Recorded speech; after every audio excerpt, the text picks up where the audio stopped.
Nos da una información muy interesante. Aquí abrimos el expediente de los contenidos.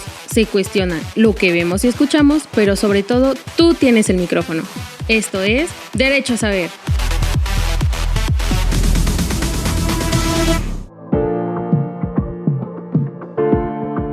Bienvenidas y bienvenidos a Derecho a Saber, el espacio donde exploramos temas de tu interés y todo lo que necesitas conocer para estar bien informada e informado. Soy Gaby Ortiz Portilla, tu defensora. Gracias por acompañarme en este viaje hacia una ciudadanía más empoderada. Derecho a Saber. Entre la vida y la ley hay un instante, un suspiro donde el dolor se convierte en decisión. En México, la dignidad se escribe entre líneas legales, pero su eco resuena más allá de los códigos. ¿Hasta dónde llega el derecho cuando lo que está en juego es el sentido de vivir y de morir? Hoy nos acompaña Samara Martínez, activista y periodista mexicana que ha enfrentado el dolor con valentía y decidió transformar su historia personal en una misión colectiva. Hoy encabeza la iniciativa de La Ley Trasciende, con la que busca convertir su experiencia en un motor de cambio para el reconocimiento de la muerte digna en México. Gracias, Samara, por venir, a distancia, a Derecho a Saber. Bienvenida a Derecho a Saber.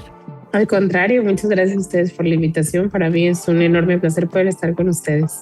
Estamos muy honrados de que hayas aceptado la invitación y estamos gustosos de escucharte el día de hoy.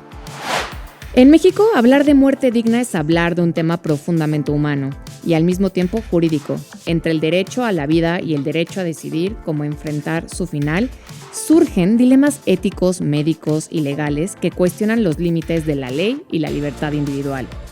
En México, miles de personas enfrentan enfermedades terminales o sufrimientos prolongados sin certeza de poder decidir cómo vivir sus últimos días.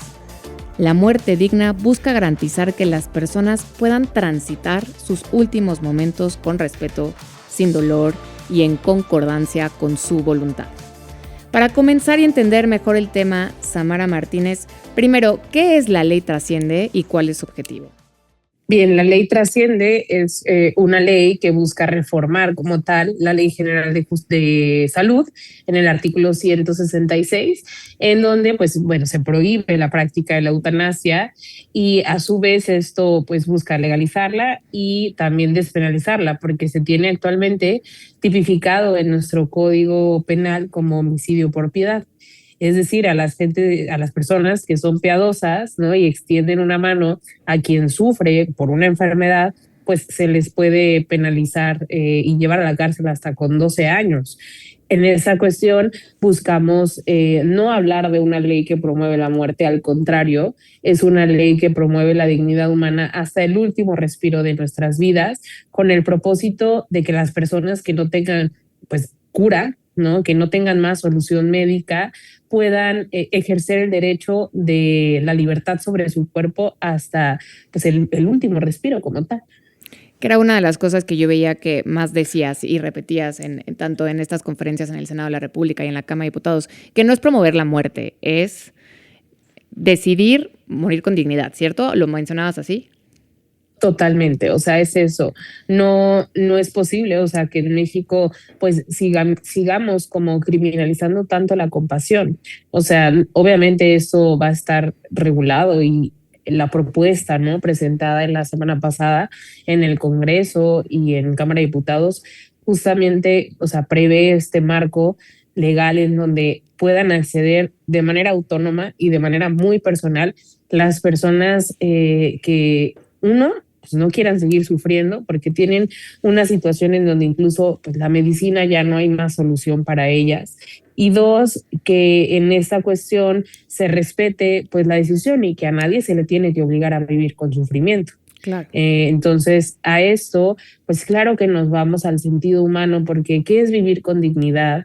Y al final de cuentas, entendemos que la medicina tiene un límite, que muchas veces también no es necesario que te encuentres en agonía, simplemente el sostener enfermedades como la mía, cada día es más complicado y se vuelve también cansado. Claro, Es una de las partes que creo que es lo más importante de esta iniciativa, que tu voz le pudo dar el sentido humano a esta iniciativa, ¿no? Ya no es lo mismo ponerte a hablar sobre eutanasia o la despenalización de la eutanasia si no cuentas con una historia, y creo que esto fue lo que ayudó a que pudiéramos empatizar o buscar profundizar en el tema antes de emitir una opinión.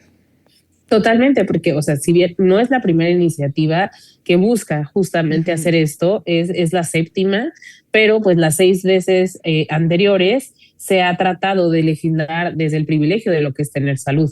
Y eso obviamente cambia toda la conversación, porque alguien que no es su realidad, que no lo vive día a día, pues no lo va a entender, no va a entender que son años de lucha, que son años de esfuerzo, años de incluso esfuerzos sobrehumanos, ¿no? Y en esta cuestión creo que eso, el que ahora sea por vez primera un paciente que encabeza y dice, oigan, o sea, es necesario, Sí. porque he visto a mucha gente morir en esa situación, porque mis compañeros ya no están, y porque pues entiendo que a la muerte nadie le gana, ¿no? Entonces, qué mejor que poder como preparar el terreno de la manera como más humana posible. Y Claro. en esa cuestión, obviamente hay que romper muchos paradigmas y muchos tabús, pero creo que poco a poco en estos últimos meses ha ido avanzando y bueno, se trata no de convencer, pero sí de educar. Claro, y de propagar ese conocimiento. Samara, sé que has tenido muchas entrevistas y de verdad te agradezco el tiempo de dárselo a la Defensoría de Audiencia del Canal del Congreso, pero quisiera saber qué te motivó a transformar este dolor, este sufrimiento, esta experiencia personal con esta enfermedad, salir a decir, creo que tengo que luchar por tener una iniciativa, porque más personas puedan decir, o sea, yo estando en esta situación, pero ¿cuál fue ese momento específico que dijo, esto debe cambiar para todos las y los enfermos?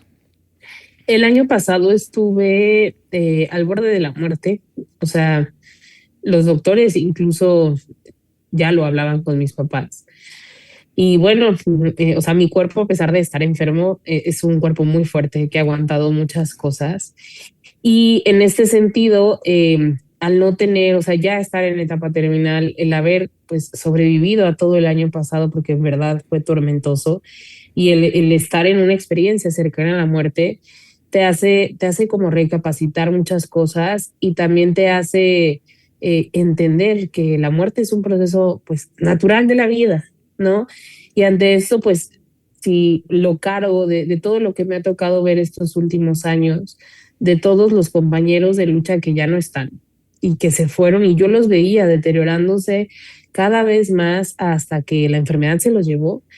Y entonces, al menos así lo siento, a algunas personas se les podrá hacer o parecer como, no sé, algo difícil de creer, pero para mí es que se me ha dado una cuarta, quinta oportunidad de vida y creo que es justo como para alzar la voz a esto, o sea, a decir, oigan, a ver, esta es una realidad que pasa, que pasan muchísimas personas y que por miedo al qué dirán y a la crítica, porque claro que las hay, pues decir, es que prefiero yo tener, y ahorita me gustó algo que dijiste en un inicio, porque también aplica en esto, prefiero yo empoderarme de mi propia muerte a dejar que algo se lo lleve. Entonces, para mí, esto implica como mucha más valentía y es simplemente aceptar y abrazar la realidad que tengo y trabajar porque ese momento final, que no sé si sea mañana o sea en un año o sea en 2 meses, pues pueda llegar de la mejor manera posible. Se logre o no, creo que estoy satisfecha hasta ahorita de no haberme quedado callada en algo que al menos yo considero muy digno y con mucho amor y el luchar por los demás, porque o sea, perfectamente pude hacerlo yo misma y en lo individual, pero pues no sé, o sea, siento como que este propósito de pues poder ayudar a mucha gente que quizá no tiene los medios o los recursos, incluso hasta de comunicación, Claro. para alzar la voz y decir, oigan, o sea, a ver, esto pasa y esto es necesario, porque también luego he conocido muchas personas y yo he estado ahí en donde buscas una salida que no es digna y es mucho más dolorosa incluso para los familiares. Claro, es ver un poquito más allá de visibilizar no solo al paciente, sino el entorno, también lo que estás logrando con esta ley trasciende, con esta iniciativa. Samara, quisiera también que me contaras qué es lo que está buscando la ley. Sabemos que está buscando despenalizar, de quitar este artículo que menciona el homicidio por piedad, pero ¿qué es lo que se va a establecer o qué es lo que busca esta nueva iniciativa? ¿Qué es lo que dice?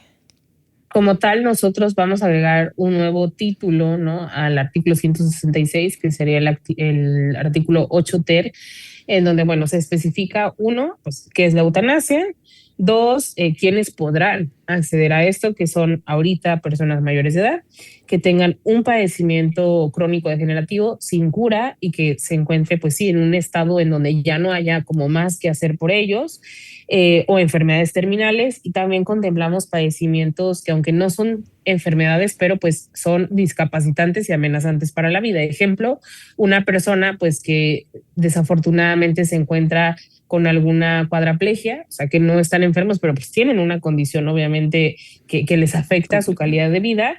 Importante, esto no obliga a nadie, o sea, es meramente decisión del paciente, si así lo quiere tomar. Que esto sea presentado, bueno, importante que te encuentres en pleno uso de tus facultades mentales, o sea, tienes que pasar por una evaluación psicológica y psiquiátrica en donde avalen que es una decisión propia. Se presenta ante un notario público, se refrenda 5 días después, y con todo esto tú, ahora sí, como la carta que te expida el notario, puedes acudir a la institución correspondiente a hacer tu solicitud y tendrás respuesta en un plazo no mayor de 48 horas. Y ya la decisión de cuándo será meramente del paciente, respetando la autonomía hasta el último momento. Y también, bueno, traemos la objeción de conciencia, porque pues a ningún médico se le puede obligar. Y en esto también, pues respetando obviamente la decisión y la autonomía de cada uno, pues, de los involucrados en esto. Y en mi utopía yo no puedo asegurar que así va a pasar, porque bueno, va a entrar en un proceso de revisión y demás, pero en mi utopía sí establezco en donde se tenga que tener un proceso multidisciplinario y acompañado antes, durante y después del proceso de manera tanatológica para los que se queden. Un tanto acotando, pues, que sea lo más humano posible. Claro. Y al final, una de las cuestiones que me surge con esto que estás mencionando es, ¿hay médicos preparados para esto? O sea, ¿o tendrá que haber como una capacitación o una actualización en materia de salud a los expertos que son los médicos? Tendría que haber obviamente capacitación, porque a los médicos no se les enseña en la mayoría de las veces a acompañar en el final de la vida y en estos procesos. Entonces es un cambio estructural fuerte, es un cambio que implica políticas públicas, o sea, sin duda alguna. Lo más cercano que tenemos son pues los paliativistas, que también no son muchos en nuestro país. Sin embargo, es una capacitación no del lado médico, porque bueno, o sea, el proceso como tal es sencillo y creo cualquier médico está como, pues tiene ahora sí que el conocimiento para realizarlo. Más bien es la educación tanatológica que deben de tener para el acompañamiento digno y humano del paciente. En eso sí es justamente lo que hay que trabajar. Claro, en esa parte de dignidad y recalcarlo. Totalmente. Estamos hablando con Samara Martínez, activista de la ley Trasciende, que es la que promueve la despenalización de la eutanasia, es buscar una muerte digna. Querida Samara, sé que has trabajado con estos últimos meses en esta iniciativa, pero quisiera saber, porque en México somos muy, yo no sé cuál es el adjetivo correcto, pero creo que puede haber las creencias o qué desafíos éticos y culturales te has enfrentado en este camino, ¿no? Porque al final creo que la desinformación puede generar como juicios erróneos acerca de este tema. Justo, o sea, yo sí te puedo decir que el principal, no sé si obstáculo, porque creo que para mí en lo personal no lo es, pero sí los principales detractores de esto viene desde el desconocimiento total, desde la falta de educación que existe, y un tanto así se vive la enfermedad. Yo siempre he dicho, o sea, el peor enemigo de un paciente como tal es la desinformación de su propia enfermedad. Y entonces, al hablar de esto, justo también me encuentro a que pues es un mundo que hay por trabajar en educación, en concientización, en que entendamos como tal qué es la eutanasia, a cabalidad. Y qué es muerte digna, y qué son cuidados paliativos, y qué es suicidio asistido. O sea, hay muchas cuestiones que desconocemos. Y en esto, pues obviamente los principales comentarios son desde un privilegio que es el más importante, que es el tener el privilegio de la salud. Dos, desde juicios muy personales acotados un tanto por ideologías religiosas. Y tres, creo que no tener la capacidad de pensar más allá en una realidad que tú no vives. Y entonces, desde ahí vienen estos principales como contrapuntas.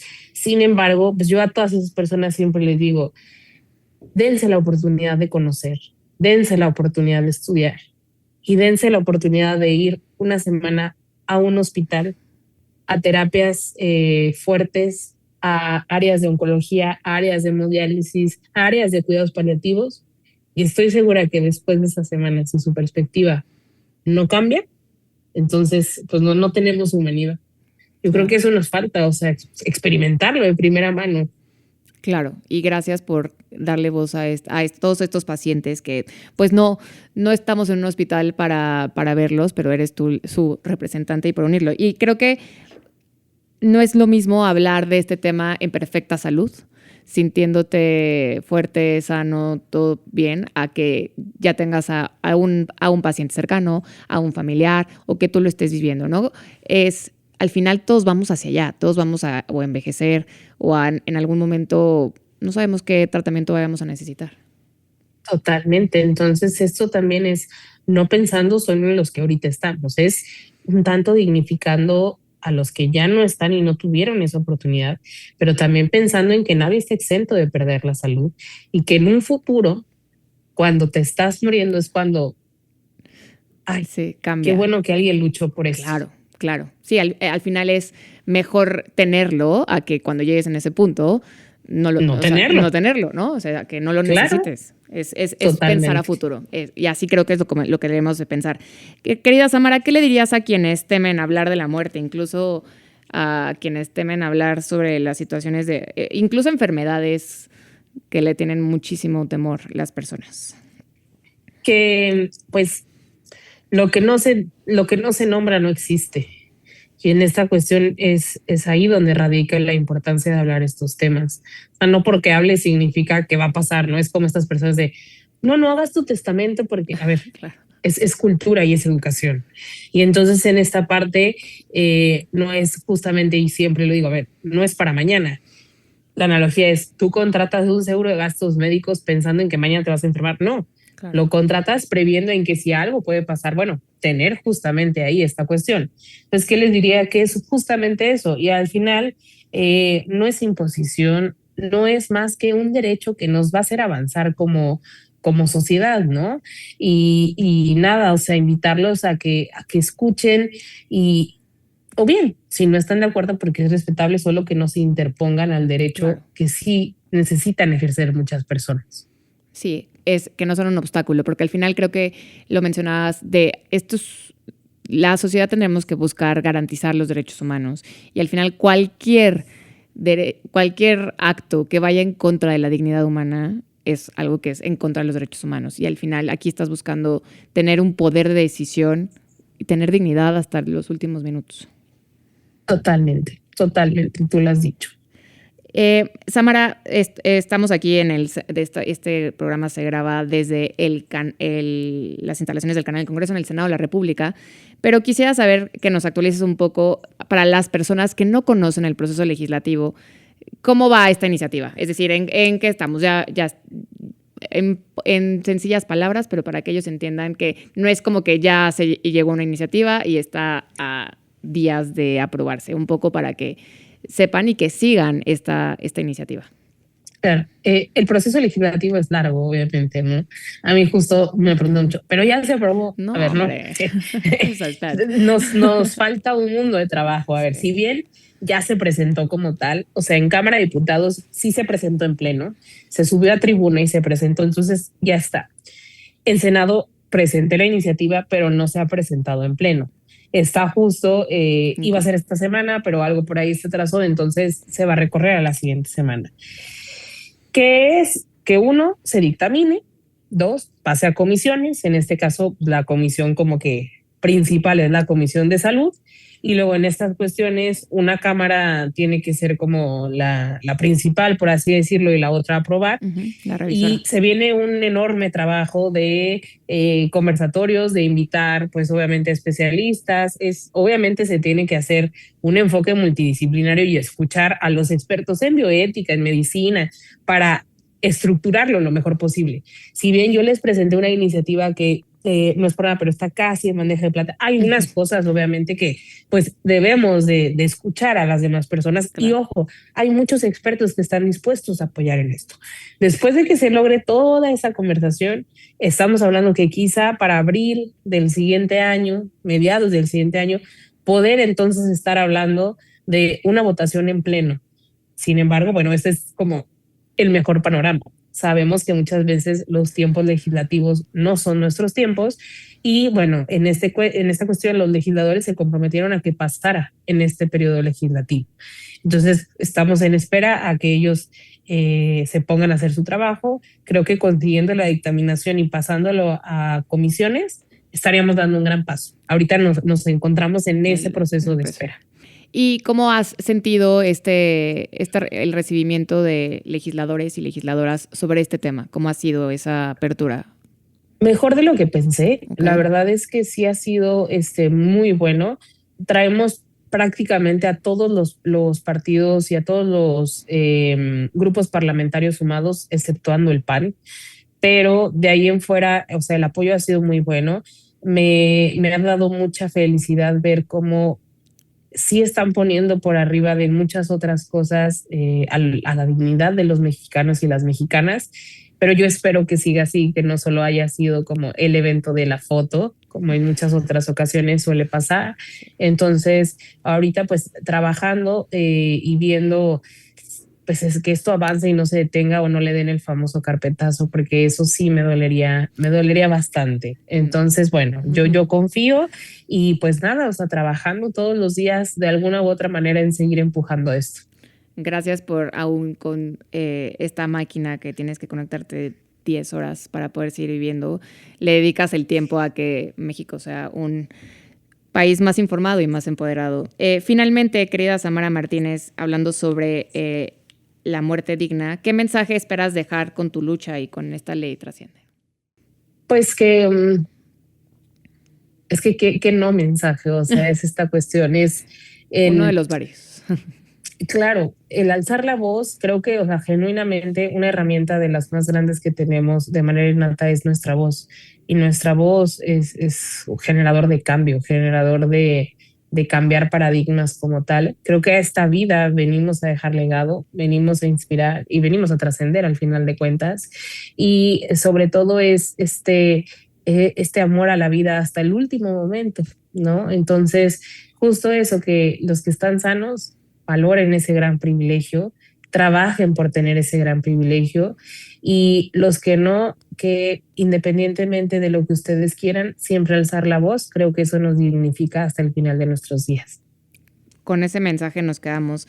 De nuevo, muchas gracias, Samara, por acompañarnos en este episodio de Derecho a Saber. ¿Algo más que quisieras compartir?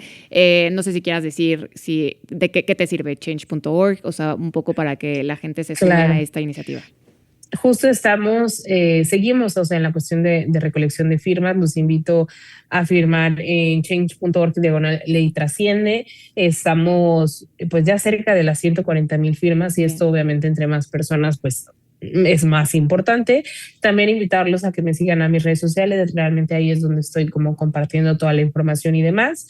Me encuentran en Instagram y en X como Samara AMM y en TikTok como sam.amm, y agradecerles el espacio y su escucha y sobre todo la intención de querer aprender junto conmigo. Exacto, justo esta es la intención de este espacio, Derecho a Saber, conocer a profundidad este tema y de ahí que cada quien pueda generar su propio criterio. Y de nuevo, gracias por este tiempo. Muchas gracias a ustedes. Un abrazo. Soy Gaby Ortiz Portilla, tu defensora. Agradezco a la producción, a Raúl, Sergio y también a mi equipo, Jennifer, Fernanda, Mariana y Charlie. También al director Raúl Paz Alonso por generar esta ventana con la audiencia. Recuerda, tienes derecho a informarte, a expresarte y exigir contenidos de calidad. Síguenos en Spotify como Derecho a Saber, en YouTube, Instagram, X y Facebook como Defensoría de Audiencia del canal del Congreso. Nos vemos en el siguiente episodio. Nos da una información muy interesante. Derecho a Saber.